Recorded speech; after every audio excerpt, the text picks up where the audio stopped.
Okay. Okay. So maybe they do. Okay. Okay. Okay. So maybe we do talk about the moon. Okay. So. Okay. I can't stop saying it. Because then you're like, okay, so then I say, okay, back. And then you say it because I know you're making fun of me, but I have to say it back. Okay.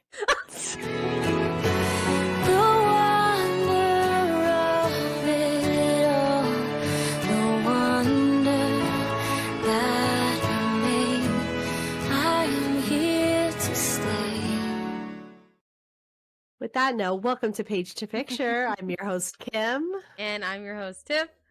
And today we were talking about movies that made us cry, which is Magic Mike and Mean Girls. Exactly. I cried so hard in Magic Mike and Mean Girls. My God. Magic Mike especially. It wrecked me. The rain scene. There was rain happening in my face. I couldn't. In both parts, even in Mean Girls, there's a 90% chance that it's your rain. Tits. Maybe. Okay. Just kidding. But we are talking about two of those actors in the movies, and my favorite, Dear John. Yes. So there will be spoilers. So if you've not read the book or watched the movie, hit pause and come back later. Otherwise, let's get into it. Woo! Okay, so as usual, we're going to start with the book. So here are some facts about it. So the title is Dear John. The author is Nicholas Sparks. The release date for this one was October 30th, 2006. And the genre is romance, obviously, and drama. So the trope is love letters, military romance, first love, second chances, and long distance relationships. Chances all over again. Literally. All and second chances. I'm telling you, this is the military romance, like, this is what started my military it really romance. is. But yeah, it's so good. I love it. And I didn't realize how like the Lucky One, it was military, but not as much military as Dear John is like full on military. Yeah, because you get he more wasn't of the military aspect. He wasn't like active. The Lucky One. He like left and was like, okay, I'm gonna go find my girl. And John was like, I'm still active, but I'm gonna still find my girl. No, John was like, they don't have to ask us to sign up again. Like, we sign up. Yeah. He said, and that's on what? And that's on period. That's on the moon. Yep.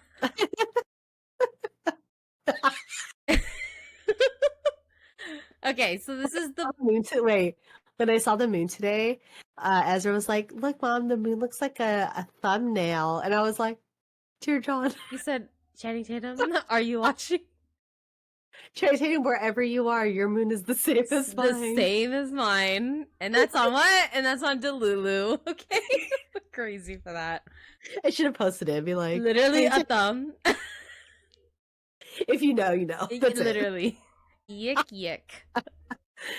Okay, so this is the blurb. So when John, a rebellious young soldier, meets Savannah, a kind and idealistic college student, their connection is immediate and undeniable. As they fall deeper in love, John promises to build a future with her after his military service. But when duty calls and he re-enlists after 9/11, their relationship is tested by time, distance, and fate. Through heartfelt letters, they try to hold on to their love, but life has other plans. Dear John is a poignant story of love, sacrifice, and the choices that shape our lives. Yes. And more like 2 letters is all we get to read in the book. Yeah, I wish. I don't know why, but when I reread the book, I was hoping for more. Like, I thought that there would be more in it, but really it was just 2 letters. Yeah, just 2 letters. And I was like, oh, okay. When it was the end of the letter, when it was the end of the letter, I was like, oh, we're done already with the letters. Yeah. Okay. I know. The movie is like a whole segment of them back and forth with letters. Letters is, he throws away that tin of letters, and that's like a lot of fucking letters. Yeah, and they numbered it in the movie, and it's like letter 47 or something. And I was like, where are my 47 letters? Make the book thicker. Who gives a fuck?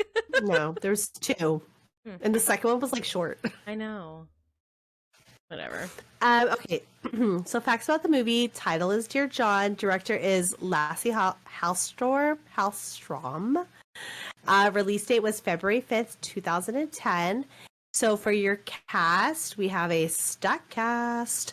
As John, it is the one and only Channing Tatum. Mm-hmm. He is kind of cute, I will admit. I feel like there he is, but it's like there's certain movies where he's like not. He's kind of annoying, you know? Yeah. What does he look like for now? sure. Channing Tatum, 2025. I'm gonna go run through Channing Tatum's movies, and when I say them, you tell me if you think he was cute in that movie or cringe. Cute or cringe. Okay. Okay, so Channing Tatum, you will have seen him in Coach Carter. What did he look like in Coach Carter? He was like cute. Nobody asked you, okay? Ew, cringe. Cringe? I don't like it when he has no hair. I like it. He has a weird shaped head. Coach Carter, cringe for you. She's the Man. Cute. Okay. Step Up. Cute. Mid. That's like I like better. Duh. Okay. G.I. Joe. What does he look like in G.I. Joe? Ooh, cringe. I don't like that facial hair. Cringe in G.I. Joe. 21 and 22 Jump Street. Cute. And Magic Mike. This is a hot take, but cringe. There's not really any acting in Magic Mike. No, there's not a lot of acting, but you know who I do like? That one dude with the like hard jawline. He's the Hispanic one, not the one that dances in the what? Adam Rodriguez. Yes. Mm-hmm. Criminal Minds. Mm-hmm. Yeah. I can do bad on myself. Totally. That is like, yeah, cute. Not cringe at all. Yeah, he's kind of cringe. Channing Tatum. Yeah, Channing Tatum is kind of cringe. Like, okay, you don't need to do all that. Okay, and then the final one, Deadpool and Wolverine. He plays Gambit. Cute. He about to make a name for himself. Cringe. Cringe. Anyways, so that is who plays John. As Savannah, you have Amanda Seyfried. She is in iconic movies such as Mean Girls, Mamma Mia, Jennifer's Body, Letters to Juliet. Cringe. Totally cringe. Yeah, cringe. Like, girl, what are you doing with that Italian dude? First of all, he was like weird. I didn't like that. And she is going to be in the upcoming adaptation Housemaid. And yeah, we just had our book club about that book, and I know. I'm excited for the movie because Me too. it'd be interesting to see her play this type of character. Yeah, I feel like her playing this character is going to push her out of her element of the movies she's acted in, and I think it's gonna like really show her like acting chops. Yeah, because like this character, crazy character. Yeah, this is a crazy character. That's all I'm gonna say. We already know like the character of Enzo is gonna be amazing. He's gonna do just fine. He said, "We must. We must go. We must go." Oh my gosh! You know, you know. Yeah. Okay, so and then you have Mr. Tyree, which is John's dad, is played by Richard Jenkins. And he is best known for The Shape of Water, The Visitor, Step Brothers, and Burn After Reading.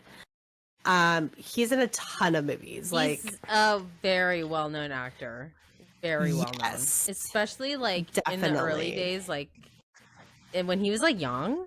He's kind of cute, not cringe. Wait, and like what? I saw him he did something and he looked so different. Hold on, let me see if I can. That's like young Richard Jenkins. Whoa. I know. Look at him. Wow, he looks like wow. I know. He kind of looks like Ewan McGregor mixed with Totally. someone else, and I don't know who, but He like, looks like he could have played like a James Bond or something. yeah, that's what I'm saying. He very handsome, very Wow, but yeah, mindful, his very acting demure. skill, totally. His acting in this movie was uh, So good. spot on. I cried. Okay, and then as Tim, you have Henry Thomas, who I was surprised is you will see him in the lead role as Elliot in E.T. Tim? Tim. Henry Thomas in E.T. He's the little boy. He's the main. No way! Yes. That's crazy. I love this actor. Have you seen The Haunting of Hill House? No, but he's also in Amazing. Gangs of New York. Yes. But He's in Gangs of New York, Legends of the Fall, and then whatever you just said. so The Haunting of Hill House, The Haunting of Bly Manor, and The Fall of the House of the Usher, all three of them are like by the same director or something, and they all have the same cast, but it's a completely different story and everything. So good. They're all movies? No, they're all it's a show. They're series, but it's a horror and it's so good. The Fall of the House of the Usher, he plays like this really sassy rich guy, and I love it. He's got a man bun and everything. Interesting. It's amazing. I have to see it. Yeah, watch it. I suggest. If you watch it, I'll watch whatever you were telling me to watch that one day. Paradise. Yeah. I'm over you. Okay. Then as Randy, you have Scott Porter, and Scott Porter is in movies such as Speed Racer, Prom Night. He was in Friday Night Lights, the TV series, and he's currently in Ginny and Georgia. I tried watching Ginny and Georgia. Have you tried watching that? I love Ginny and Georgia. I'm waiting for the new season. You don't like it? No, I don't know. I only watched the first episode, and it was like weird. I don't really like how she Ginny. Talks. The daughter. Oh, the daughter. I like the mom. Her main gang. Her like weird the way she. I don't know. No, I only watched the first episode, but like I just didn't like how she was. She's like a pick me. I'm in it for the story of Georgia. The mom. Her story, yeah.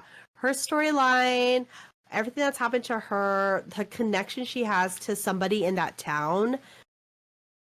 It's amazing. Yeah. So like really watch it for that storyline more than Ginny's. Watch it for Georgia. She's just annoying, but yeah. No, I'll watch it then. Okay. So those are like the main. Bless you. Bless you. So those are the main actors in this film. And now we're going to do our fun little segment called The Hathaway Connection. I have one that's super quick. Take the lead. Okay, so this is a segment where we take one or two main actors and how we can connect them to the one and only Anne Hathaway. Go ahead. Okay, so for Amanda Seyfried, she was in Mamma Mia with Meryl Streep, and Meryl Streep was in Devil Wears Prada with Anne Hathaway and Stanley Tucci. There you go. Channing Tatum is kind of difficult, though. Channing Tatum? No, he's not. He's not? Was he in a movie with Anne Hathaway? So Channing Tatum, you're going to like lose your mind. Channing Tatum was in The Lost City with Sandra Bullock, and Sandra Bullock was in Ocean's 8 with Anne Hathaway. But you know what you could have also done was Amanda Seyfried was in... Oh, no. Oh, my God. Connecting... Anne Hathaway and Channing Tatum were both in Don John and in Havoc. Don John with, what the fuck is that guy's name? Oh, my God. I love that movie. Yeah. They were in that together. You know who they were in that movie? So they're watching. So these Scarlett Johansson and Joseph Gordon-Levitt are at the movie theaters watching a movie, and on the movie screen it's Anne Hathaway and Channing Tatum. That's I didn't even think about it. Oh my God! Oh my God, that's so funny. That's even better. Okay, now what about? I wonder if Amanda Seyfried and Anne Hathaway movies. They were in Les Miserables, Les Miserables, whatever. They were. Les Oh my God. Miserables. They were. They were. Yeah, they were. She I played. totally forgot. I liked her how Anne Hathaway looked in that movie. Yeah, same. Oh my God, we They didn't even think of both in a that. movie We together. didn't even think They're of trying to it. connect it. And it was only, they each had a movie. I can't believe it. Anne Hathaway's in everything, and you Wow. can't tell me otherwise. And we didn't even realize it. Literally. I love our Hathaway connection. She's an icon. That's She all there is an to it. icon. And that is the Hathaway connection. See how easy that was? So in the book, if you look at like chapter 1 of the book is essentially the background story of John, right? He's like, I was born in 1977. This is where I'm from. This is about my dad. Like you get a quick insight on who John is and the life he lived with his dad. There's a lot more story to that, right? In chapter 2, it's also a connection, like he essentially lived his life with no goals and he decided to join the army. And he worked in Germany for so many years after he joined the army. And being in the army, he learned to like quit smoking and like limit amount his like drinking. And he's essentially like grown up, because in the book, the first chapter, it says like he's like a rebellious teenager. Like he doesn't listen to his dad. Yeah. He just does. He's like over the whole coin bullshit. Like, and we kind of get that in the movie, but it's when he's like telling the story to Savannah, right? Yeah. Remember, she's like, so what's the story with the coin? The one coin and the mule. And he tells his story, like how he got the coin, what it means to him and his dad, and then essentially like how the relationship between him and his dad stopped really working, and how he was like a rebellious teenager. When he yelled at his dad in the movie with the milk, I hated it. my heart literally broke. I was like, don't be yelling at your dad like that. I know. First of all, Channing Tatum. So disrespectful. Right? You become a stripper. And then how he like opened the fridge and like fixed the milk after he like threw it in there. I was like, really sad. Yeah. So with that being said, did you like how they interpreted his background story in the movie?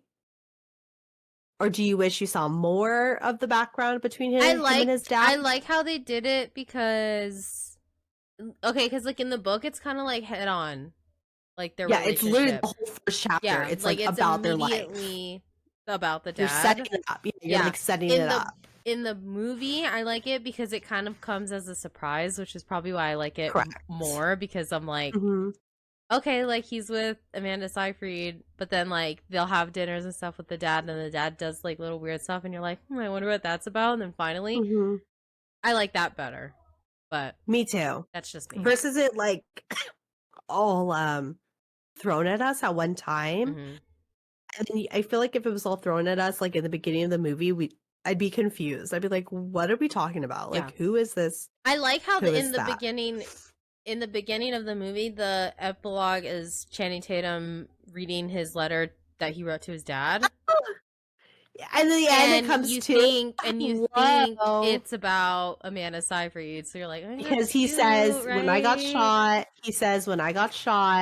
do you want to know the first thing I thought of? And then it like does like a little like, and then it like goes to them on the beach. It's the summer. It goes to them at the beach, and like, but then when he's at the hospital with his dad, and like he's like reading the letter, I'm gonna. Don't cry. I'm gonna cry thinking about it. It's really sad, and they made it really. Oh yeah, okay, yeah. I like the movie's just so good.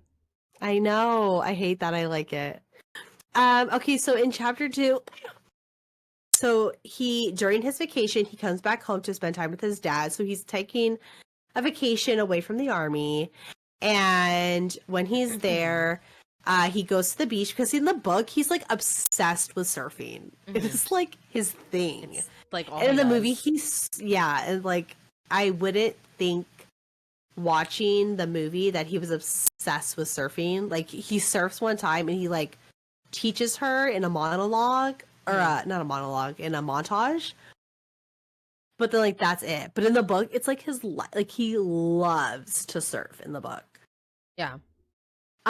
So in the book, he's on the beach surfing, and then he sees two girls walking up to the pier, and with two other guys, and one of the guys knocks a purse into the ocean, and John literally like jumps in and gets it back because none of the boys are willing to go jump in and get it. Yeah.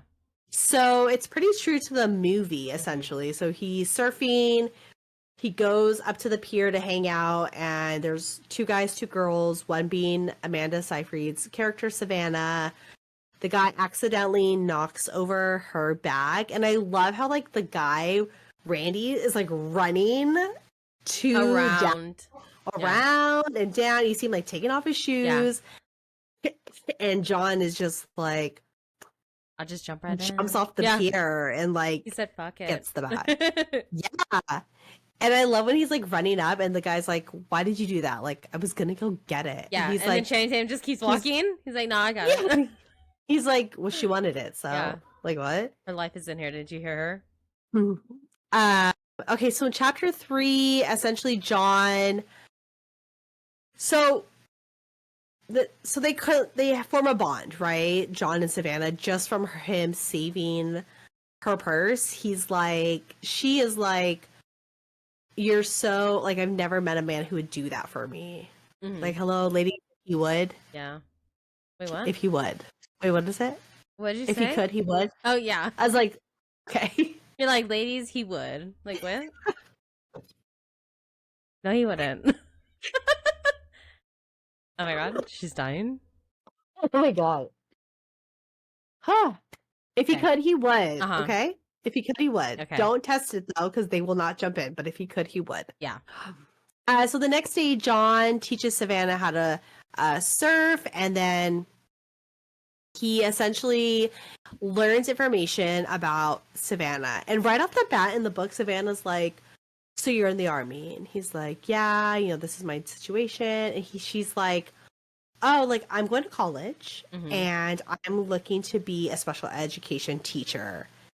And in the book, or in the movie, it's later on, he's like, oh, like, when, you know, after the summer, after I go back, you know, when I come back, you'll be done with college. I can watch you graduate.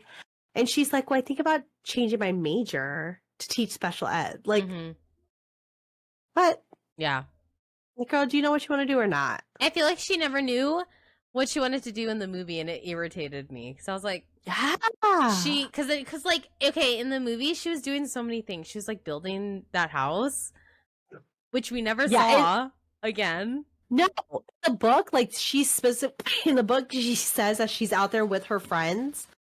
And that's what they're doing. They're doing, like, charity. They're building houses by the beach. Like, that's why they're there. Which is fine, but, like, that has nothing to do with teaching special eds. Like, why are you doing that? Not saying this like, bad or anything, but, like, girl, pick us.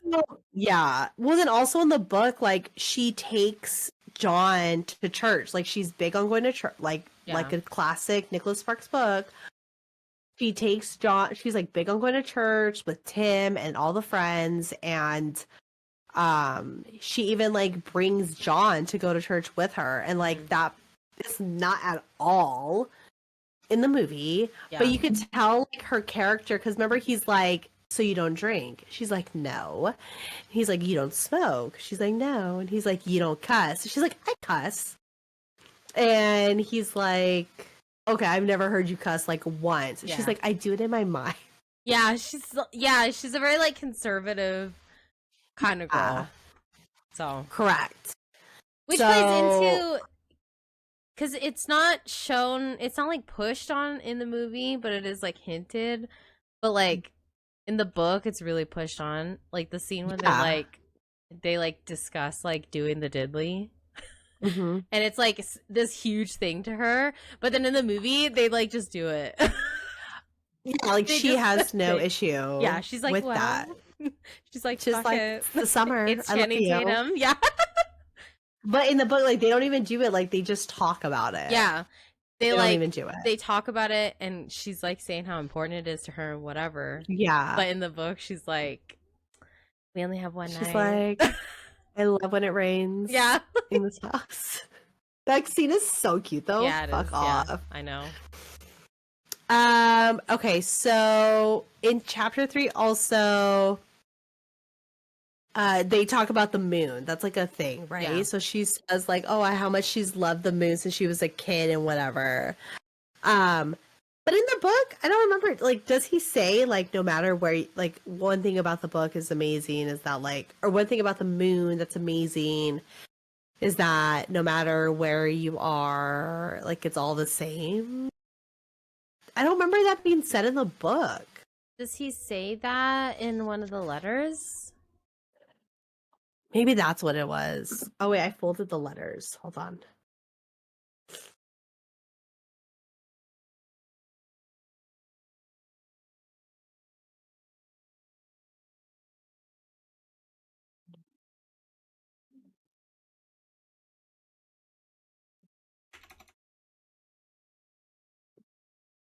One thing I will tell you that they don't say in the movie, in the book at all, and I was like waiting for it, is I'll see you soon then.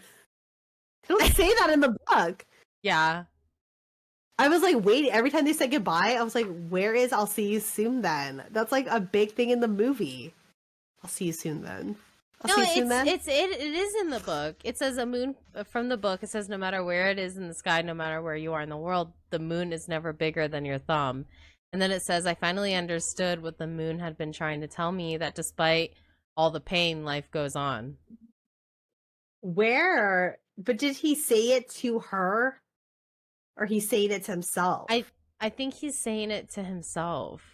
Oh, but in the movie they say it together, right? Because then she's always like, you know, in the movie, in the letter, she's like, I know that wherever you are, yeah, wherever you are, you're with me tonight, because like they're under a full moon or some shit like that in the movie.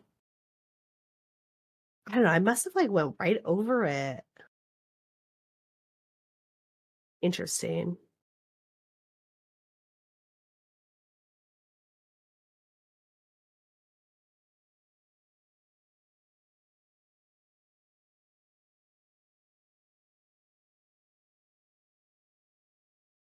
Okay. So maybe they do. Okay. Okay. Okay. So maybe they do talk about the moon. Okay. So. Okay.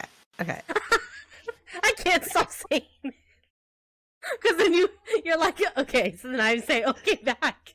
And then you say it because I know you're making fun of me, but I have to say it back. Okay.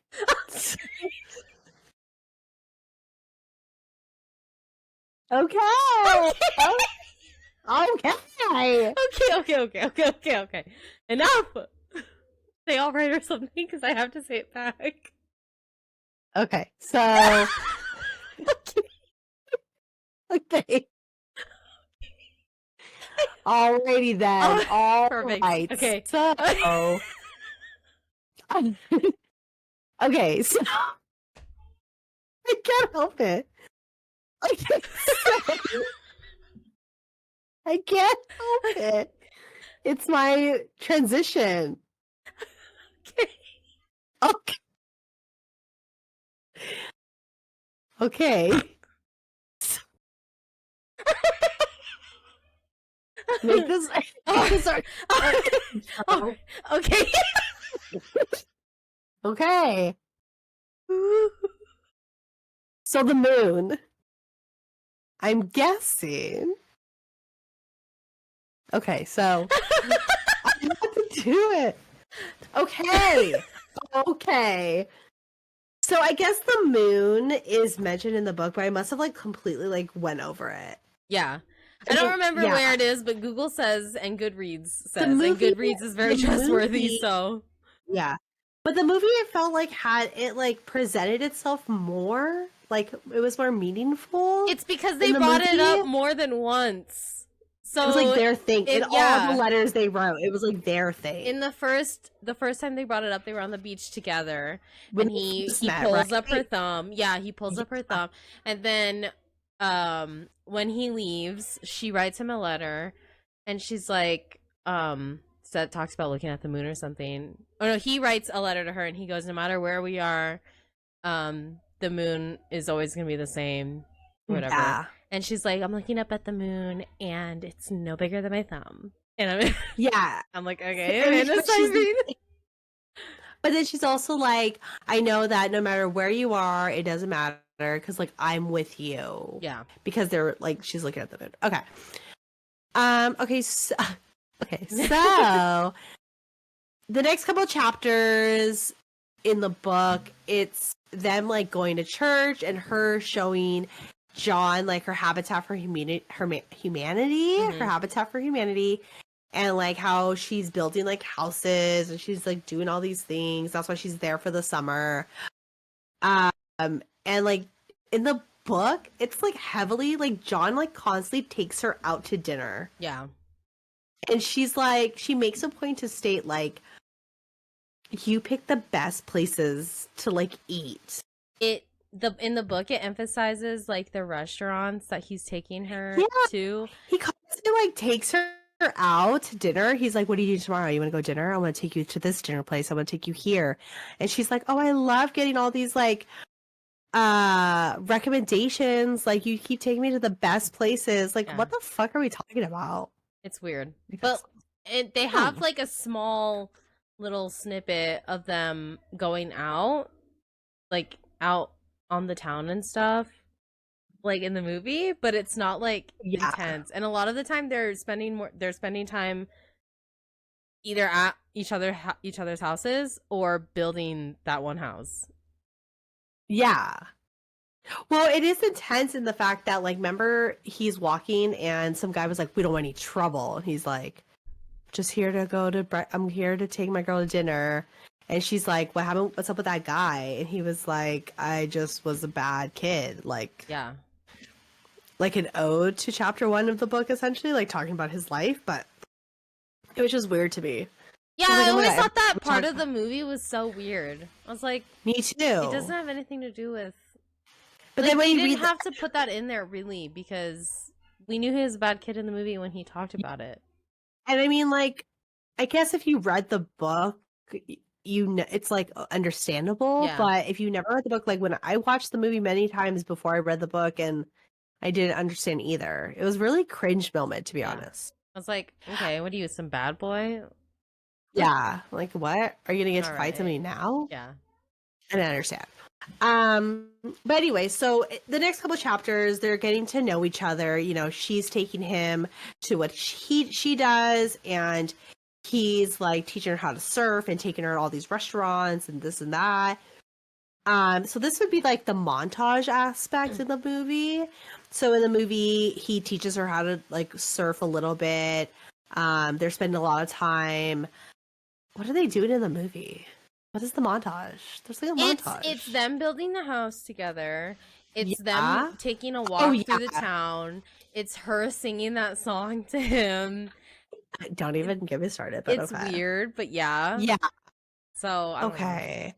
And then in the book, she tells him that she wants to meet his dad, right? Mm-hmm. And so he's kind of like, oh, I don't know. I don't know if it's a good idea. She's like, no, I want to meet him. And so she does. And in the book, it stays true with the fact of her getting to know the dad, his love of coins, and she's almost like studying him. Mm-hmm. You know she is. She says she isn't, but like, you know. Yeah. You're studying this man. Yeah. You know what I mean? Yeah, in the movie, it's more like a nonchalant thing because she's like, tell me about your dad. Well, she's like, no, because she's like, when she first meets the dad, she's like, oh, what are you doing tonight? Like, let's hang out tonight. And he goes, oh, my dad makes lasagnas on Saturdays, and so like, I gotta go have dinner with him. And she's like, oh, well, I want to go too. And he's like, really? Like, are you sure? And she's like, yeah. Then they go and they have dinner, and the dad is like kind of awkward. And So he in that is. first initial meetup, she's not Mm-hmm. studying him. But then later on, as time goes on, you can kind of tell. And then she brings up the whole thing, and then that's when he's like, Yeah. "Well, when you're studying it, that's all you think about." And she's like, Yeah. "No." And it's like, yes, but also You no. are. Yeah, Well, and I think in the book though, she hardcore yeah. is. Because in the She's like book, analyzing everything. she says right away, I want to go and study special education, like special ed, and help those who have like autism and whatever, whatever. So off the bat, that's what she wants, and this little things that John tells her throughout the book, and then she's like, "I want to meet your dad," Yeah, and because she in the book, there's a moment where he tells her like, "Oh, he has like a passion for coins, like an obsession for coins or whatever." yeah, And she's like, "Oh, I love that he has a passion for life." And he's like, "It's not a passion for life, it's a passion for coins." And she's like, "No." And she goes into like an explanation and she's like, "I want to meet your dad." yeah, To me in the book, Savannah, maybe not purposely, but like subconsciously, I felt like she was like studying his dad. yeah. Like, yeah, I feel like she loved John, of course, but like, I don't know. I don't know. It was just really weird to me, but Yeah, I got that vibe too. And yeah. towards the end, well, not like towards the end, but when she got more comfortable about being around the dad, Hmm. like moments leading up to when she brings it up to him about him having autism, Hmm. she, you can tell that she's kind of like, because I think in the movie, like certain things will happen with the dad, and it'll like pan to Amanda Seyfried's face, and Yeah. she has that look Yeah. of like, like, oh, that's weird or Curiosity. whatever. Yeah. Hmm. So I don't know. Yeah, in the movie, when she first decides to meet John's dad, I don't think that she knows. You know what I mean? Yeah, I feel like she didn't have that That, idea that of it. that intention wasn't there. But in the book, I feel like the intention was kind of there. Yeah, it was like hinted more. Yes, Mhm. correct. And then in the book, which is not mentioned in the movie at all, is that like, and this is like in chapter like 8 and 9, they're talking about their past loves. Uh-huh. And Savannah's the one who starts the conversation, and John tells Savannah about this girl he used to date.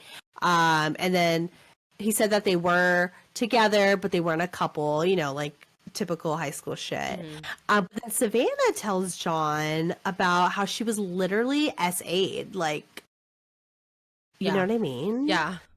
Which is In like, or high school, I think mhm. high school.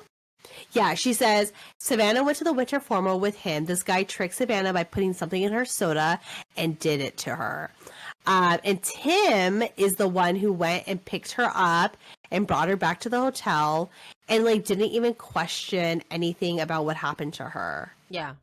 And John at the moment was like so angry that this guy like did that to Savannah, but Savannah took it as like very optimistic about the view of the world because she was like, well, she wasn't angry about it in the Yeah. book, and she was like, people like Tim, saw helped me get through it, and she saw like the positive side of it. Yeah. It was so weird. Yeah, they didn't bring that Um, up, and I don't know. I feel like that was a good choice because I not think that was saying a very good choice because it just wouldn't. I don't think it would have worked well in the story. You would have been like, what are we talking? Like, what is the point of putting this here? To show that it was Tim that picked her up to build more of a connection with her and Tim? Is that why you would put it in the movie? yeah, You know but what I I feel mean? like in the movie, like Tim and her all started off like you could Strong. tell Like that you they were, knew. yeah, Yeah, like they especially with didn't the really need, son. yeah, they didn't really need an explanation. But That's what I'm saying. That's why I, I was like, in the book, is it there because you need to get more of a bond with Tim? what? No, I'm recording.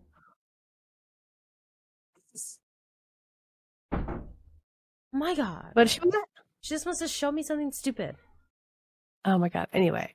So okay. So I feel like in the book, like was that scene, those chapters necessary to show us, like,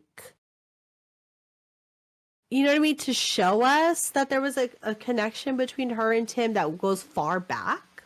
Yeah, so the thing, I feel like To show that she's free, like, this is the kind of person she is. She just looks at the positive. I feel like the point of telling her story is because, like, in the book, you have more backstory of, like, all these side characters. Mm-hmm. But in the movie, the backstory wasn't really necessary because the story overall isn't even about Savannah. Correct. It's about It's really John the dad and John. His dad. Correct. I agree. So, but the book is, like, about Savannah and John and Tim and John's dad and, like, for Alan. You know what I mean? Like, it's about all of that. Each of them. Every one of them, yeah. Mm-hmm. So I guess in the movie they were like, well, the whole story is not really even about their love. It's about the dad's love with John. The relationship between the father and son. Yeah. Mm-hmm. So it wasn't that. Yeah. I feel like it's better. Like, when I read it, I was just like, what is happening? I know. I was like, I was really thrown off by it. I was like, I don't remember that happening. Yeah. So they have that confrontation, and then in the next couple chapters, Savannah confronts John that she believes his dad is like Alan, and is like in the book. In the book, he gets she gives so mad. In the book, she gives him a book about autism. Yes, and he's like, "What the fuck is this?" And he's like, "I don't understand why you're giving this to me." And then in the movie, she's like, "That's what." In the movie, she says, "Like, oh, I'm changing my major to work with special ed kids." Yeah, and then she's like, "And I want to spend time with your dad for it." And he's like, "Why? Yeah. Like, why my dad?" And she's like, she says it. Yeah, she's like, "You don't know." And he's like, "Yeah, for bitch." Yeah, actually, he's like, "Bitch, what are you on about?" No, I was like, when I was watching it, and then when I read the book, I was like, dang, they made it a point for Channing Tatum to be like, my dad is not the R word. Yeah. Channing Tatum's like, yeah, he does. He says it, and I was like, I cringed a little bit. I was like, ooh. I was like, I don't like that. But yeah, they get into like this huge fight in the book about it. And they pretty much are saying like, it's not going to work out. Mm-hmm. Like, what are we doing? Like, you're going to leave, I'm going to leave. And then John, writes the first like little letter of telling her he's sorry. And it was like, meet me here. But his letter had more. It was like, meet me here at night under the moonlight kind of situation. And in the movie, it was just like, I love you. I know. Like, short and sweet. Just very simple, straight to the point. Yeah. And when they do meet back up, they talk about each other, like how they're gonna miss each other, and they promise to like send emails and talk on the phone. And before leaving, John promises that he's going to marry her in the book. Yeah.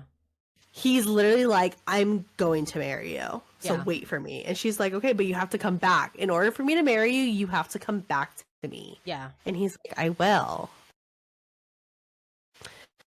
Lady, I digress. You did not wait. You did not wait. She didn't. She didn't even wait a minute. She said, he's gone. Oh my gosh. Then Savannah like gave a short writing to John in the note. She confessed how much she loves him, and she is going to wait for him. That's her first letter that we get in the book. And in the movie, he doesn't say he's going to marry her, but he pretty much says like, we're going to make this work. We're going to be together. I'm only going to tour for 1 more year. It'll be fine. Like, we can do this. We'll write to each other every day, as much as we can. And they do. In the movie, they write a lot. Mm-hmm. Like, we were saying that they count the letters because they didn't know what letters were going to get mailed first. And they were, like, at 40 letters at a point. Yeah. And in the movie, or in the book, like, we only get to read 2 letters. And maybe they sent more letters, but for me, I felt like they only wrote 2 letters. Yeah. And, like, that was it. In the movie, they numbered it, and I think it goes up to like 47. No, each That's what you just 47 said. each. I know, but I'm trying to think. Like, Oh. is it? It's No, no, no. each, What right? Or time? is it No, it's one? like letter 1, letter 2, Like letter 3. letter one to her, and then she Letter writes letter 2, her to to you. him. Hmm. Okay, I was like, is it Correct. 47 each? Because my God. No. Oh my gosh. Um, so then so they write letters back and forth in the movie. In the movie, the letters, when they write back and forth, it gives us a detail of like what their thoughts are, what they're doing, what's going on. That's where we get a little bit more backstory of John and his dad. Mm-hmm. We find out from her how she wants to open the camp for autistic kids with horses. And you just get more of like information about each other. And in the movie or in the book, they write their 2 letters, and then it's him in the military. He's just like talking about, because you don't know what's going on with her. It's his Yeah. perspective. So it's like what's he's going through in the military in the book. Yeah. And then during chapters like 12 and 13, he gets to go back to the States for like 2 weeks or whatever. And they finally get together, and they're just, it's their welcome back. And in the movie, he has a welcome back too. The dad's there, right? At the airport? No. Or at the airport? No. Savannah's at the airport. He's only there for like one night in the movie, right? Or a couple. I think maybe like 2. Yeah, something like that. Yeah. It's like a small period of time. Yeah. And because in the movie, they're like, where are you going to go? Oh, we're just going to stay in the town. And John's like, oh no, I'm going to go back home to see my girl. And they're like, dude, that only gives you like X amount of hours because you have to jump back on a plane and come back here. Yeah. He's like, I'll do anything. He's so romantic. I know. Yeah. The whole thing. Okay, so chapter 14, John and Savannah spent the remaining days together before John has to go back to the army. They went to visit John's dad on the weekend. His father cooked for them, and they talked about coins. And then they went to places such as like Franklin Street, North Carolina Museum of History, North Carolina Zoo. Like they went everywhere. Play tourists. They did. They were like, we have time. Let's do all this. Yeah. And before John's second to last evening in town, they went to dinner at a fancy restaurant. Again, a restaurant. Yeah. And John tells Savannah how he's like so lucky to be with her. And on the morning when John is leaving, Savannah drives John to the airport. And it's like such an emotional scene because she's just like she literally can't handle it. Like him leaving. You know what I mean? Hard. It is. And she's just like, I'm going to be stronger. And John is like, okay, like we can do it. It's not going to, it's only going to be so long. I'm almost done. And it was like only 6 months left. So he's like, we can do it. But this time at the very end of the chapter, 9/11 occurs. Yeah. And for those who don't know, 9/11 is a significant point in history. Yeah. Especially for if you were in the army, you were going to re-sign up, essentially. Yeah. It was like a call to the people fighting for our, our freedom and stuff. Yeah. And everyone was like, well, we don't have to be told to come back. We're just going to come back.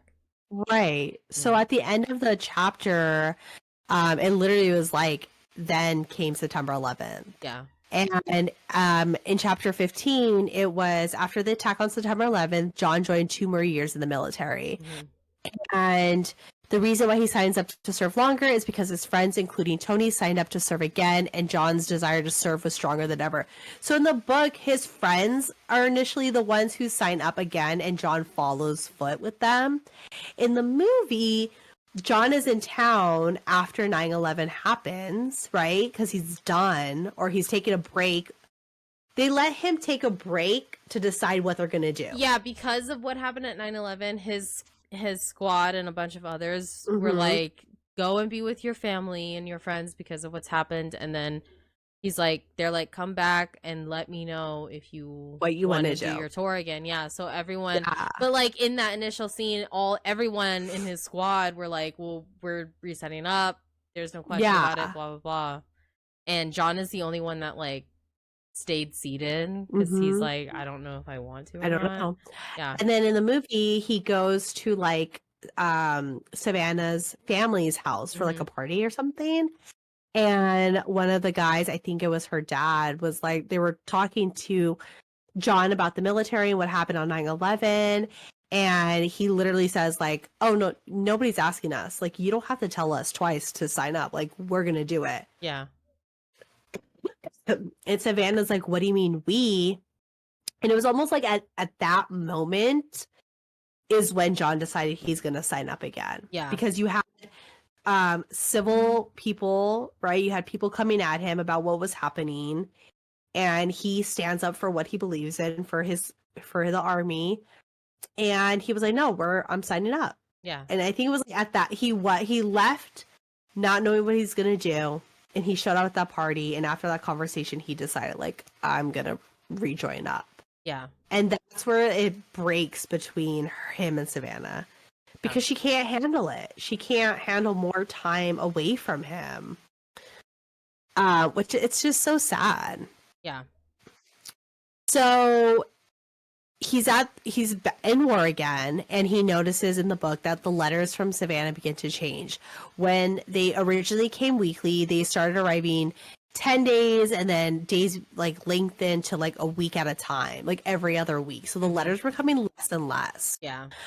And he tries to console himself with the fact that the total letters hadn't changed, but maybe time did. He was like, oh, maybe because of where we are, or everything that's happening, I'm not getting my letters fast enough. Mm-hmm.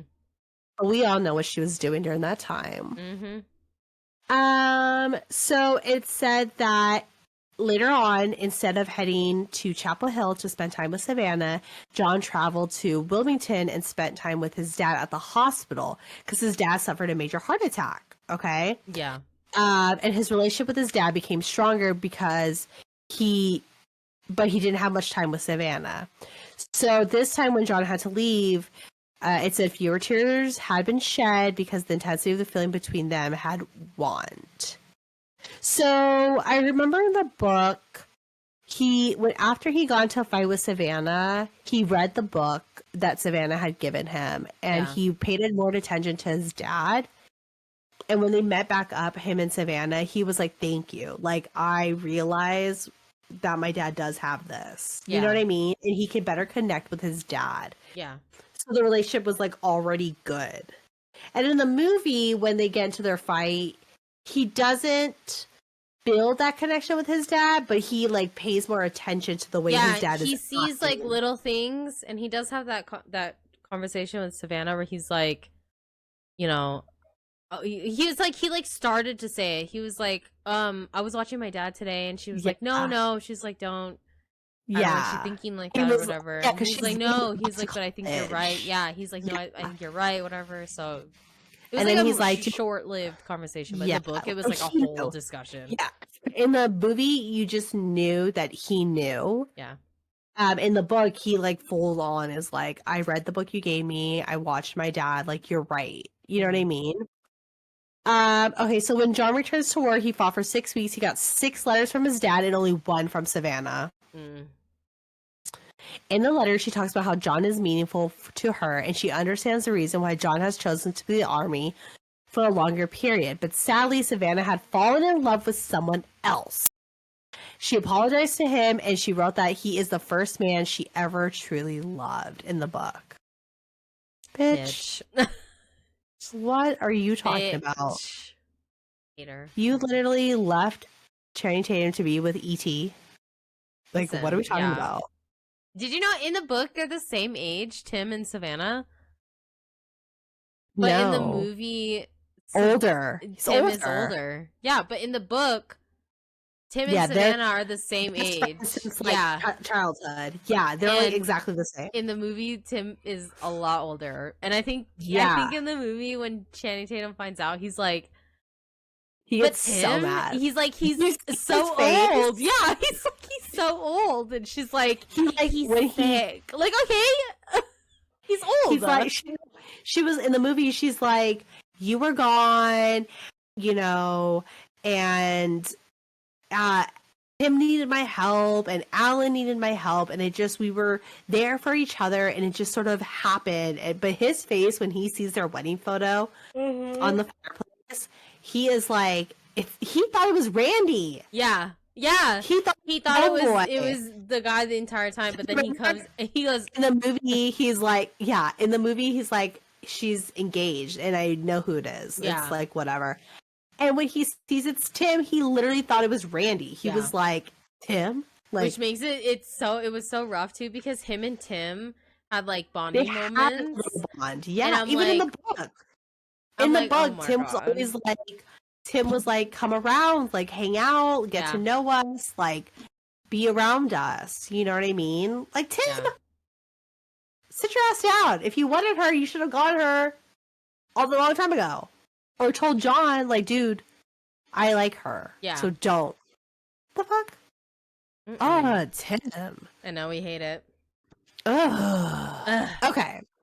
So, yeah, it's so sad. That letter, and then he, like, in the movie, he, like, dumps out his whole thing of letters, like, burns them all. Oh, yeah. That scene was really sad in the movie, because he's, like, taking it to the fire pit, and he's, so like, sad. And he, like, drops it, and I was like, oh, my God. I was like, that's so, a walk of shame. And then the homegirl, like, kept all her letters. I was like, oh, I know. You stop. You broke up with him, okay? Yeah. I have to put something on my lips because it hurts, and I only have this. It's okay. Okay. So, apply your lip, girl. Okay, so in the next 2 chapters, the letter from Savannah drives John crazy. He becomes mad and fights harder in the battlefield. He signs 2 more years to stay in the army, and he spends his time with his dad on his vacation. But there's one more heart attack that his dad gets. So John decides to move his father to an extended care facility. And it says before his moving, his father gave a map of the backyard to John, and finds his father's coin collection around the backyard. Yeah, like, his dad was like, "Look for my gold." Yeah, he said, "You go on the treasure hunt." And the next day, he moves his father to the facility and leaves him there. So in the movie, his dad, from what we know, his dad essentially has been living at home by himself. And in the movie, his dad has like a heart attack or stroke, I believe, and is brought to the hospital. And that's when John was like, he goes back and takes care of that situation. They were like, you need to go take care of your dad. So he's doing that, taking care of his dad, and with him at the hospital. But in the book, he puts his dad in a home because he can't be there for him. He's in the army. So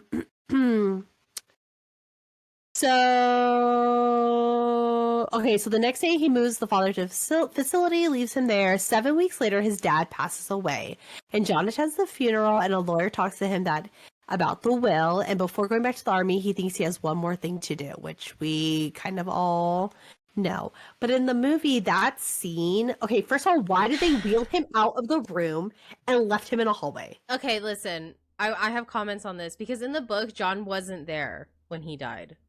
Right. Okay, and I feel like that's what made it. That's what it was like 7 weeks later, his dad passed away. At a home.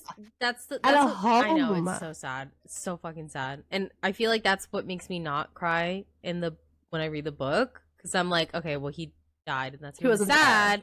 But yeah, there's no like whatever. But in the movie, he's in the book, he doesn't have a letter to his dad. Yeah. So in the movie, he's like, because John gets shot, and that's why John is at home, right? Yeah. But in the book, John doesn't get shot. Right. But in the movie, John gets shot, and that's the epilogue or the prologue of in the movie. Yeah. Is him getting shot, and it's like the letter. He's saying the letter, which we think is to Savannah, but really it's to the dad. And so he's reading that letter, and it makes me sad because I don't know. Channing Tatum's like acting was like on point with this one, because he's like, "Do you want to know what the last thing?" And when his dad, and all you see is his hand, reaching his hand out for Channing Tatum. That Channing Tatum scene? like crying in his dad's hand. I could not. I cried so hard. I'm playing it. I need to. It's so good. It's so sad. No, And it hits me to the core. it's really sad. But like, why did they bring that man out there? That makes it even sadder. Yeah. The fact that they took him out of the hospital room and put him in the hallway. That makes that whole scene more sad. Is that like somebody like, oh, it's like was somebody sitting there? I know. Ah, that scene is so... Stop. I don't even want to. Benson Boone. Wait, have you seen this clip? Yes. He punches the... Have you seen that movie? Yes. That movie is so good. You have to watch it. That movie is so good. Timothy Chalamet right there. Timothy Chalamet. I know. Hello there. That scene is so oh my gosh, heartbreaking. I know. It's so sad. And I don't know what it is about that scene. It seems so real. It's very like, you truly felt like you felt like you're watching a moment happen, like in real life, like real time. Yeah, and it's so good. It's like, oh God.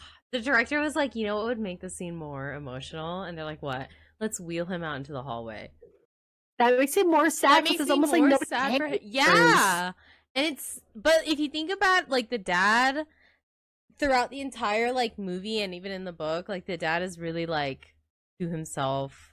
Yeah. He doesn't want to be in the way. He doesn't want to, but like at the end, he was not in like a rude way, but he was like in the way, and like he was out in the open for everyone to see, and it's like really sad, and I hated it. Only one person showing up to his funeral.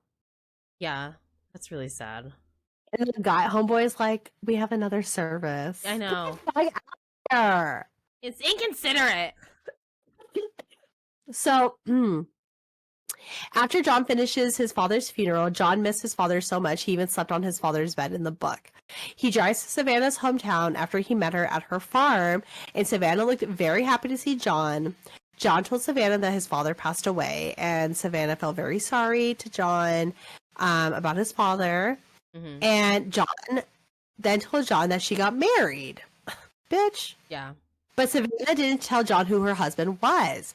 John and Savannah spent some time together to feed and take care of the horses, and they talk about children like Alan. John saw Savannah as beautiful as before, but John saw sadness in Savannah's eyes.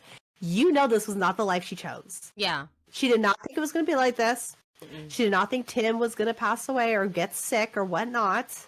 She was like struggling. Yeah. Okay. John and Savannah start to talk deeply. Savannah confessed her husband is Tim. I know. In the book. In the book. The movie is like a completely and when I first watched that movie for the first time, Channing Tatum's reaction was my reaction because I said, Tim? Yeah. His reaction is so good. It's so subtle, but it's so good. I feel like Channing Tatum's acting was really good in this one because it's like, really good. God. And then in the book, so after John's renewal for the army, she said she was very upset and unstable and mentally unstable. And after Tim's parents passed away, she and Tim fell in love with each other. In the movie, her parents passed away, in the movie, Tim's parents weren't like. Well, he's old. Yeah, they weren't like really prominent. I think Savannah's dad died. She says, she's like, oh, my parents gave us the house after they passed away. The house that she's living in with Tim. So there's that. But in the movie or in the book, so Tim is diagnosed with melanoma, and she asked John to go to the hospital with her for Tim. Yeah. Like, bitch. Yeah. And John goes because he's such a good guy. He goes. Yeah, he goes. Yeah. In the movie, Tim has lymphoma. In the book, he has melanoma, which I think they made it fit. The ending? Like the timing? Yeah. Because at the end, Tim. Yeah, agreed. In the book, Tim isn't dead. Okay, thanks for spoiling it. I was Oh getting well, to it, but I'm yeah. sorry. I Yeah. thought this was an open discussion. It is an open discussion. Right. So in the book, it's not as like in the movie, he's literally like deteriorating. Yeah, Like he's struggling. he's And going she's through it. struggling because they can't pay the bills.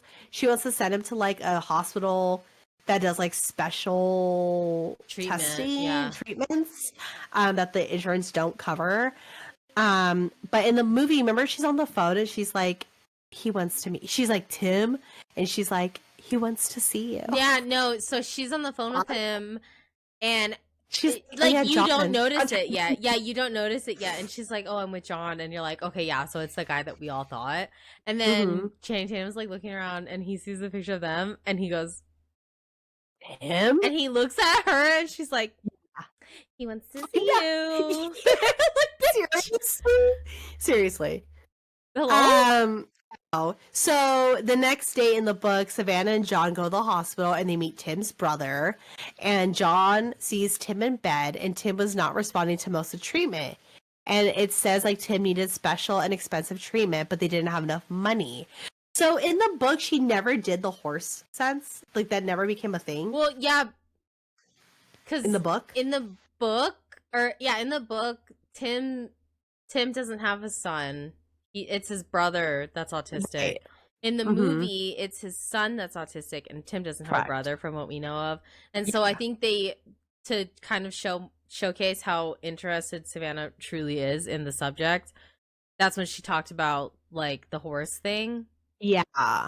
Because it's like kids, because she was talking about like kids and horses, you know, like whatever. Yeah. And so it kind of like combines because like the in the two, book, and it made she it flow. says, yeah, in the book, she talks when she first meets John and they get to know each other. She says how she like loves riding horses. Yeah. She loves it, her and Tim, and then Alan, and she realized that, and she keeps saying she's like, oh, this guy's brother. Like she never says it's Tim. Yeah. But she's like, this guy's brother, this guy that I know taught his brother to be around horses and help him like with his autism and blah blah blah blah. And she never says it's Tim and Alan. Yeah. Right? And she's telling the story. But in the movie, like you know right off the bat, Alan is his son. Alan has autism. And she says that she sees that when Alan is with Savannah and the horses, she sees like a calmness, a connection, and she wants to open a camp for autistic kids to be with horses. Yeah. But then that falls apart because she has to pay bills for her. She's got to take care of. She got to take care of her husband. Yeah. So her dream it didn't even start up. She's like, it never even started. Yeah. And she wants to do all these, and I love how she like in the movie, she's like, we just don't have enough money. We do fundraisers. Like she's telling John as if John's gonna be like, here's a check. Like, girl, like, girl, you chose this life, honey. Bye. The one scene I want to talk about real quick is in the movie when she's like, do you want to come inside to eat dinner or whatever? After they go to the hospital and talk with Tim, they have their like confrontation. Like they're like, John's like, what the fuck happened? You know what I mean? And she's like, I couldn't. Oh, he was like, you don't respect me enough. Like I mean that little to you that you couldn't call me. Yeah. You couldn't tell me that you wanted to do this. And she was like, I couldn't. Yeah. I couldn't. She's and like, he's I couldn't do it. It's not easy like, for because me. you would change my mind. Yeah. Which, by the way, I just feel like that's not an excuse. It's not an excuse, okay? The letter that she wrote him in the movie, you were hooking up with him. Yeah, was so bland. Yeah. In the letter, you were engaged. You were hooking up with him. Yeah. You had sex with John in the rain in the unbuilt house, so you know you're hooking up with him. Yeah. And she's drinking. Remember, he's like, "So you drink now?" Oh yeah, like she's a completely different person, and she looks stressed. I hated it. I didn't like it. I was like, you know what? I was rooting for you. No. Now I'm not. Yeah, I was. I hate it. I'm not a fan. So John saw Tim in bed. Tim was not responding to most of his treatment, so Tim needed special and expensive treatment, but they didn't have enough money. So John left to go back to his place and sold his dad's money collection in the book and donated it to Tim.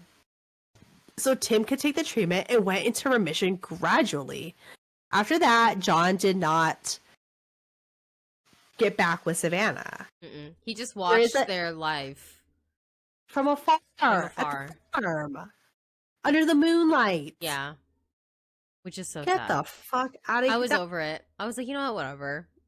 In the movie, though, okay, go ahead and talk about the ending of the movie. Yeah, in the movie, he does indeed sell the coins, except for the mule, which is the original coin that he found that got his dad into finding the coins and stuff. So he kept that one, but sold everything else. But he was like, you know, he's like, if you're gonna sell the mules, they have to stay together. They cannot be like, he's like, don't sell them at all, keep them for yourself, whatever. He's like, but if you sell them, they have to be together. And then he like, I think he like lives in the house still, the dad's house, or he like sold it or something. I don't know. He did something with the dad's house. But he lives there in that town. Yeah. And Tim dies. And a couple years later, Savannah's at like a coffee shop or something, and John pulls up, and then they like look at each other. Did they pull up to meet? I don't think so. I think they just it looked like she was already there. She was already there, and I feel like he was just passing by. He was gonna go in there or something, and they saw each other, and then that's how the movie ended. So like it left it open for interpretation of what could happen for them. But in the book, he's like, I'm just gonna watch them be happy, live their life together without me, and like they both look at the moon at the same time, and that's the end of it. And I was like, yeah. Sad boy. Boy vibe, sad boy. Sad boy vibes. Sad boy sitting there under the moon, sad boy. Oh my god, Nicholas Sparks is a sad boy. In the movie, he sells the coins, and Savannah writes a letter to him, and he's in the army, and she's like, oh, it's been so long since I wrote a letter.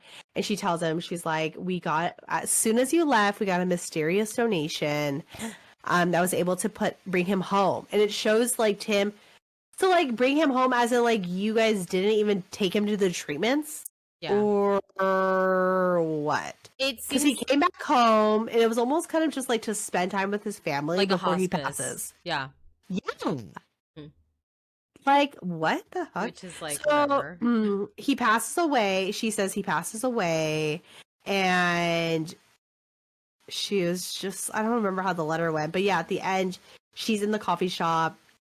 He like pulls up with his little like goatee situation. He's, like, older. Yeah. Oh, time has passed. Yeah. You need a beard. And time has passed. He's riding a bike. Yeah. And he sees her in the coffee shop, and she gets out of the coffee shop, and they give each other like a long embrace. Yeah. And in the movie, isn't the ending like she says like, I'll see you soon then? I don't know. I guess all I can say is, I'll see you soon then, and that's when they're like hugging or whatever.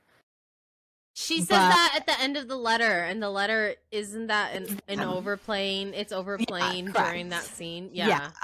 But remember in the movie where she's like, see you soon then, and he like gets ready to walk away, and she's like, John, like, say it. Like, oh yeah, that's our thing, say it. And he's like, goodbye. Yeah. And she like breaks down crying. Yeah, and he does too. He's driving in the car, and he's like, hits the car, and the windshields like go back and forth. Oh yeah.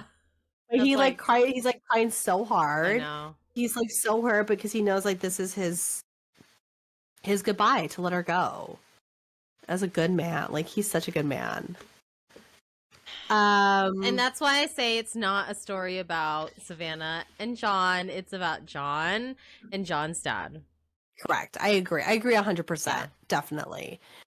So yeah, that is the story. I mean, overall, what are your ratings? 5 out of 5. It's a 5 out of 5. Okay. The book I want to give like a 4. I agree. I give it a 4.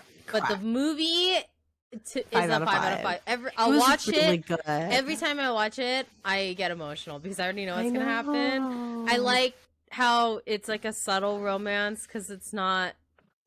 I know it's not about her.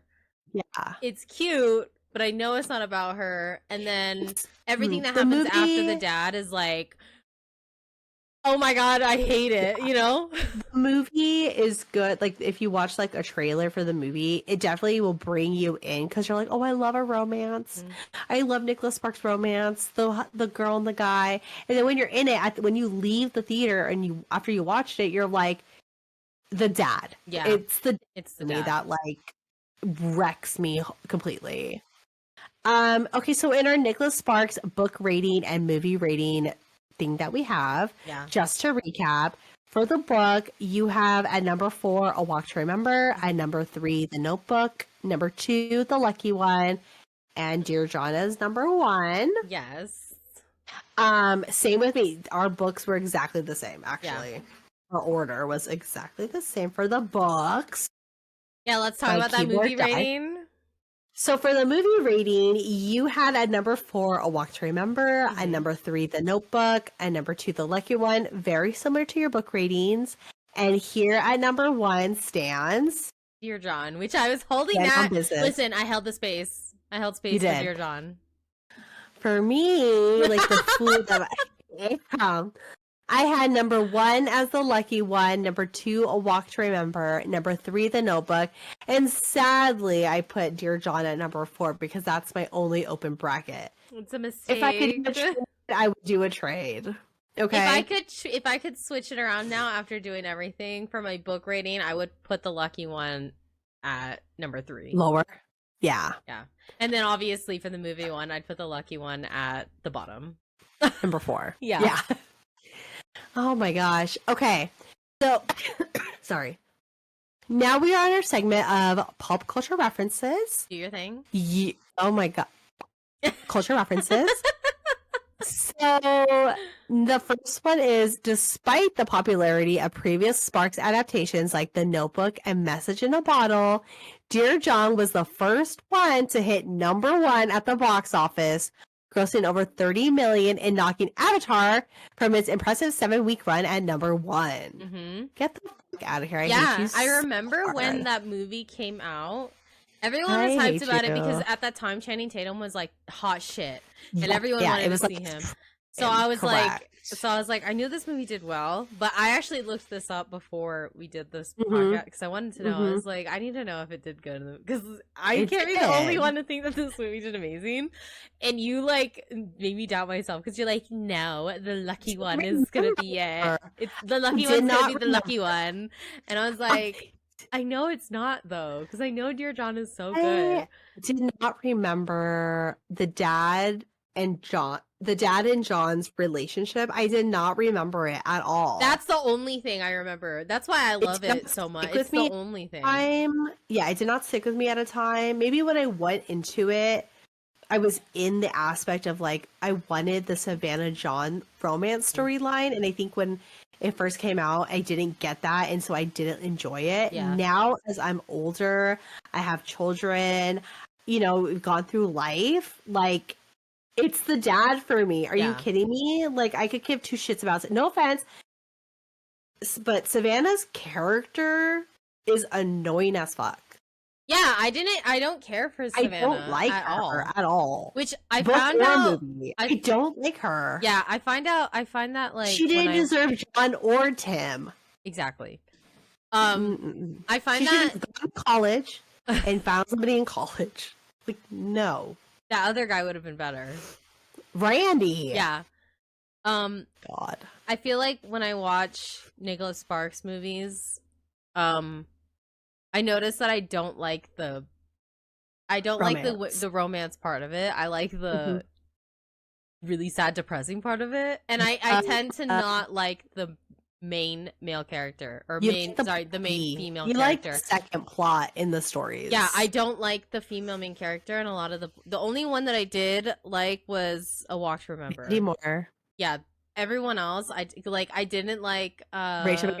Yeah, I did like her. She was annoying. Yeah, how are you gonna not be with James Marsden? Like, I get it, Ryan Gosling, but like, hello, James Marsden.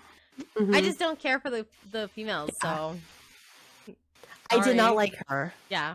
No, I love did Amanda not Seyfried like in her. Mamma Mia. Agreed. Amanda, no, I have nothing against the actress. It's Yeah. the character of Savannah. I just don't like. I feel like she made wrong decisions. I feel like she was very in her own like world, I guess. I don't know. Maybe it's because this is the aspect of John. And we don't really get an aspect of like how she truly was feeling. Like we don't see her POV on it. Yeah. Maybe if it was like if the story was rewritten today, it would there'd be two POVs. Chapter 1, John. Chapter 2, Savannah. John, Yeah. Savannah, John, Savannah. You would see it all. But then again, like we said, this isn't about John and Savannah. It's about John and his dad and that relationship. So this book, the movie was really good in that aspect. The book doesn't. For me, the book isn't the relationship between John and his dad. The book is Savannah and John. And in the movie, it's John and his dad. Does that make sense? Yeah. So, okay. And then another reference is that Dear John's main character is based on Nicholas Sparks' cousin Vance, who is originally from San Diego and enlisted with the Army in 1999. And the whole situation with 9/11, he went through it all. Yeah. So the character is based off a personal person of Nicholas Sparks. So that was a good one. We love Channing Tatum. Yeah, it was really good. Yeah. So this is a lovely segment that we like to call "Who is Bruno?" In this segment, we pick a person or an object that stayed the same consistently throughout the book and the movie.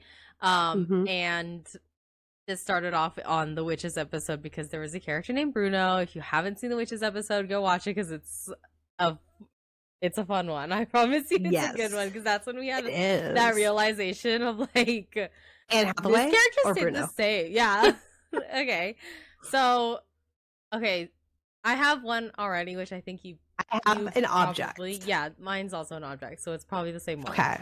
Let's see it. Okay. Wait. 1, 2, 3. Wait, I don't know. Mine, because I'm not going to choose an obvious one. Okay, well, I'm choosing the one that I thought for me was similar. Okay. For an object. Okay. 1, 2. Okay, 1, 2, 3. Say your object. Okay. All right. 1, 2, 3. The moon. Coins. Okay. I didn't go for the obvious one. I didn't go for the obvious. I said it. You should have changed your. You should have changed your answer. You should have even like. Well, the coins are obvious. So if you go back to maybe our first episode of Nicholas Sparks, the moon was your original answer. Yeah, I know you said it. And then when I read the book, oh my god, sorry, but when I read the book, the moon wasn't as big of a deal. I feel like it was in the movie. So I don't know, unless I literally completely like brushed over it. Yeah, so that's how. Okay, before I reread the book, I had the idea of like the moon is like a big deal. But then when I read it and I watched it, if you think about it, it's kind of talked about in the same amount. I guess. Because like it's only for a little bit, you know. But it's so memorable for me. Yeah, I don't know why. If you talk about I didn't even choose it. If you talk about Dear John and like when we said we were going to do Dear John, you thought that's all you thought of? Yes. I didn't think of that. I thought of the mule. There's something about the moon in the movie that like resonates with me or like it's stuck with me like for all these years. And so when I watched the movie, I was like, the moon, there it is. It's such a thing. Like they're writing letters, they're looking up at the moon. And you're right, because I mean, the moon isn't really brought up again after the fact. But in the book, I didn't, unless I truly just brushed over it because I was so, when I was reading the book, there's so much happening that the moon isn't even in like my brain. Does that make sense? Like, yeah, you know what it is? I just thought of it, and this might be a little bit of a stretch, but like because you brought up how when you first watched the movie, a while, like a long time ago, Yeah. you're mainly focused on like Savannah and her love Yeah, story. yeah. And the moon is kind of a representation of their love, Yeah. and the coins are representation of him and the dad. So like now that Yeah. you're rewatching it, you're like the coins are more important. It's not the Ye moon, because Savannah is not the most important Correct. thing. And in It's the dad. the book, the coins are essentially the same. Like in the beginning, it's there. It's what his dad is into. Mhm. It's the connection between him and his dad. It's what Savannah is like. Oh, this is his passion. Is the coins. The coins. The coins is what he ends up selling. You know what I mean? Yeah. It's like it's there. That's so what I was gonna say at first, I and then I think was I like, would. I changed it. I'm gonna go with it's a tie for us because originally I was gonna say the moon and you were gonna say coins, Yeah. and we flipped it at the end. So I'll give us this Bruno. Yeah, Who's your person? dad. The dad. It was the dad dad. for me too. Okay. Yeah. Okay. Good. Okay. So this is our segment of Arc Corner. As you guys have seen, possibly, we have been on hiatus for the last 2 weeks or so. We have been sick, busy working, just dealing with our own mental health first versus doing this podcast or reading books, which is completely fine. It's normal. This is reality. So with that being said, I have not really picked up any ARC books. I have a ton. Yeah. My TBR list of ARC books is ridiculous right now. I want to read them. I just have not had a chance. Mhm. But I did start one last night that I want to introduce as our ARC corner of the week. Yeah. This one is by an author that we have already talked about. She is one of the most supportive authors and friends I feel like we have on social media. Her name is Tracy Bach. Mhm. She was probably one of our very, very first ARC corner features that we did with the Christmas one, right? Her book is called Love and Other Chances. It officially comes out March 12th, 2025. And this book is, so she has these books where they can be standalone, but it's like her group of, it's a group of 3 best friends. And so the first one was, oh, what was her name? I just read it. I'm so mad. The first one was Lana and Mateo. The second one is her best friend, Tegan and Brooks. It's their relationship. Okay. So the tropes of this book is golden retriever plus golden retriever, girl group, he takes care of her, faith themes, second chances, and kisses only. No smut in her books. Yeah. Which is kind of like for me because like I feel like her books like are a palate cleanser for me. Yeah, it's like a refresh. Like after I read all my dirty little smut books and then I read her books and I'm like, I'm back to reality. Like, let's be real here for like 5 seconds. Like, who do I think I am? That's like me. That's like me with YA books. So I'll read like a dark romance and then or like a fantasy, like smutty fantasy book, and I'll pick up a YA because like there's romance but there's no smut. And it's just cute, and like I'm kicking my feet, I'm giggling, I'm like, oh, this is so sweet. Okay, now let me get back to the dirty stuff. yeah. That was a nice little palette. Now let me get back to my smut. Exactly. So, okay, this is the blurb. Okay, Tegan Jones. First of all, I love the name Tegan. Yes, me too. It's so cute. So Tegan Jones is the epitome of an extrovert. So why is she suddenly avoiding people? For the past 3 years, she's thrived in her full-time ministry position as a mentor to college students. But now burnout is looming. Tegan takes her long-distance best friend advice: find local peers who can fill her cup. Okay? Fill her cup. That is so cute. The last thing she expects is for one of those peers to be a man she spent years intentionally forgetting. Brooks Murphy shredded Tegan's soul in high school, but it's evident he's not the same guy he was 8 years ago. This, Brooks, is all the things she once loved about him, paired with growth, maturity, and maturity brought about by his own faith journey. He's here, he's changed, and he's oh so appealing.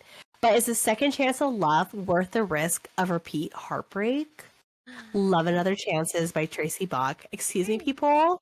God. Excuse me? No, so I had read Love and Other Goals, and that story is about Lana and Mateo.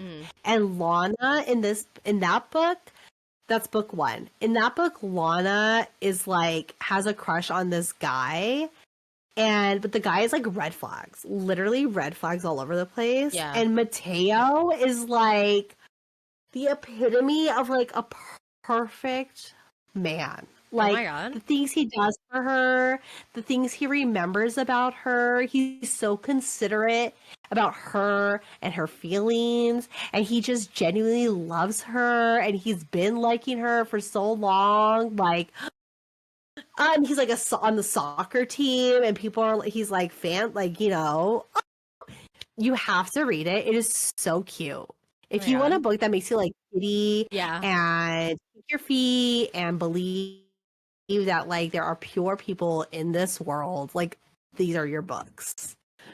But Love and Other Chances, that is her new book that is coming out. It releases March 12th.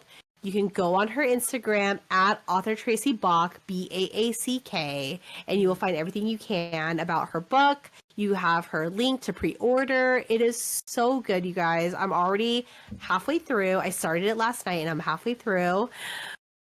And I love it so much. I can't wait for the third book. I can't wait for the third book because the third one has to be on her other third best friend, which is Amaya, is her name. Oh my God. Cute. No. It's so cute. So I want to give this opportunity to give our art corner to the one and only Tracy Bach, who I love her books. Love her books. Yeah. So Love and Other Chances, March 12th. If you want to read the first book, it's Love and Other Goals, and that book is now available. I believe you can get on Kindle Unlimited. But check out her Goodreads, check out her Instagram, see what people are saying about it. You guys will literally love it. So thank you guys for joining us today. We had a lot of fun deciding the Nicholas Sparks books. I promise you, like I tried to push Dear John so hard. She didn't want to do it, and I'm so glad that we did because now she realizes she loves Dear John just like I do. So I know. Wait, did you see the news? I posted on our story that they're redoing A Walk to Remember by Nicholas Sparks, and I'm like, welcome. It's happening because we're talking about it. That's honestly, how I like to believe it. That's kind of how the world works. We're gonna review it. I want. Who's the hope, Bruno? Yeah, Who's like the Bruno now? I hope it's still the friend. Is it what? The friend? That's what we chose. Yeah. The friend. I wonder how that would turn out. Like who the casting would be. Like who's. Do you think Mandy Moore is gonna play Landon's mom? Like, you know what I mean? Like who is it gonna be? Like, I don't know. Because I don't know. I'm scared. So, I get scared because that movie's so good. I know. I'm nervous. We'll see. You should redo The Lucky One. They're like, we're not even gonna touch that story anymore, so just don't worry about it. That's enough. We're not. No. Oh my gosh. Okay, so we are officially in the month of March, you guys. Today is actually March 1st. And we are going to be bending and snapping and serving Elle Woods energy all episode long. What? Like it's hard? I love that scene. I love that movie. That movie's so good. That's right. We are talking about the movie and the book, which I didn't even know existed as a book. Legally Blonde. I'm very excited. Yeah, about I'm excited to read it because I love the book. Me too. And I feel like this is going to be a nice little.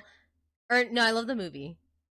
Oh, okay. I was like, book, what? You've read it? No, but I'm excited to read it, and I feel like this is going to be like a nice little refresher because Nicholas Sparks is a little like heavy on the themes. Well, Nicholas Sparks' like books are really heavy, so this is like speaking of like palette cleansers, like this is like the perfect palette cleanser because like it's very fun because we went from To All the Boys like very like fun, lighthearted to Mm-hmm. n- Heavy stuff. heavy stories. Heavy with the Okay, lyrics. Yeah. poems. Emotional, very intense. It's Yeah. like a lot. And So this book were just what was the theme? Rom-com? yeah, it's like a romantic Okay. comedy, and it's super fun. Our schedule for the month is posted on our Instagram, so you'll see all the Yeah. fun I'm stuff that we're. excited. Yeah, so am I. Super excited. I know. I've never read any of the books that we have. So I've watched all the movies. Yeah, I've seen except them all. one of them I didn't watch. But I'm excited. I already purchased Legally Blonde for $6.99. Yeah. I purchased it. So I'm gonna start reading that. And then I haven't watched the movie honestly in a really long time. You know what's So funny I'm is excited to watch it. today I was scrolling through TikTok and I saw a clip of Legally Blonde, like when she's in the courtroom, when she's talking about the perm or whatever, and I was like, oh my god, Yeah. Legally Blonde. I was like, listen, we talk about it and it comes up. Like I told you. we talk I know. we are the universe. What do you guys want? What do you guys want to happen in the world with movies and books? Yeah. We will make it happen. We'll start talking about it, and they're gonna start popping up like crazy. Exactly. Are you kidding me? Oh, so excited. Me too. Yeah, February was tough. I think sad. For it being the Valentine's Day and episodes- stuff, like we chose a weird tough, theme to go tough. through. Really heavy. But we've oddly timed it really well with all of Nicholas Sparks' stuff that he's been posting and like sharing. Like, you're telling me we did a Nicholas Sparks month, and then they announced that there's going to be a reboot for A Walk to Remember. Like Nicholas Like, Sparks, what? just tell us you watch us I've never seen Nicholas Sparks anything ever. as long as I've been on Ever. social media. Yeah. Nothing. Now it's like all Nicholas Sparks, all these things. He's having a movie with M. Night Shyamalan. Like, what are we talking about okay, here? really? Like, just say you're a fan of Page to Picture. Yeah. Just say you're a fan of us. That's it. Seriously. Hello? Don't be Give us our shy. credit. I know. We'll talk about all your movies and books. Literally. Come on now. So yes, we're gonna be doing Legally Blonde, and if you want to read any of Nicholas Sparks' books, the 4 that we talked about, or even any of his other ones, or if you want to read Legally Blonde, because like us, you probably didn't know that it was a book, and now that you know that it's a book, you're like, okay, well, let me figure it out. Yeah. All of these books are available at any of your local bookstores, Barnes and Noble, wherever you get your books at, Target, whatever. They are also available on Kindle. I don't think they're available on Kindle Unlimited, but I think some of the Nicholas Sparks ones are, but Legally Blonde is not. But you can still get it on your Kindle. Yeah, for $6.99, you can still get it on your Kindle.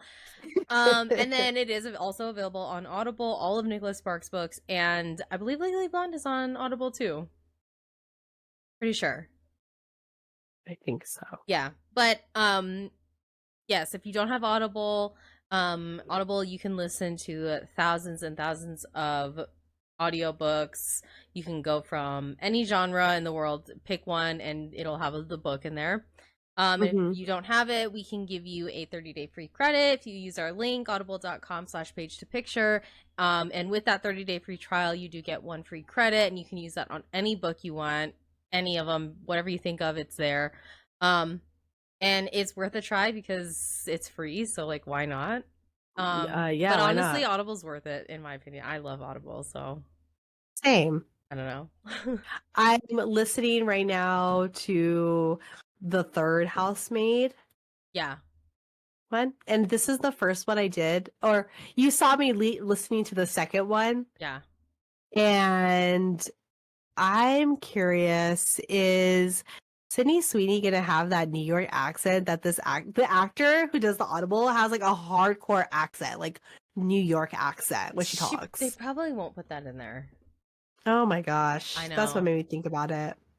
Enzo's accent was on point. That's how I envisioned it in my head. Yeah, I hope he keeps the accent. So thank you guys so much for being with us, listening to this episode. We are truly, truly sorry that this episode took way longer to record and put out than we expected it. But we will be on point again, March. So please don't worry. So this week we will have 2 episodes coming out. So we will have this episode that is out. You guys are already listening to it. And then our Legally Blonde episode will be coming out as well. All in the same week because we're doing a little catch up. But yeah, we just want to say thank you guys so much for being there, being so supportive. We've gotten the messages. You guys are very supportive of us, and we appreciate that you understand what it's like to do this. This is not our full-time job. This is not our light. Like, this isn't what we do all day, every day. I wish I could not be working and just doing this and reading all day. That would be lovely. But we got bills to pay, so we got to work real jobs, and we have kids. We have families that we have to take care of, and we have to take care of ourselves. And you could probably hear it, I've been sick for the last week and a half, I feel like. So yeah, it's been a lot. Yeah. But thank you guys so much. We appreciate it. Thank you. And I hope that every time you see a coin, you think of John and his dad. And every time you see the moon, you put your thumb up and you think about us. And you think about us. Because we're looking at the same moon you're looking at. No matter where you are in the world listening to this podcast, we are all looking at that same moon. Exactly. That's how I like to think about it. Yep. So, thank you. Thank you. Bye.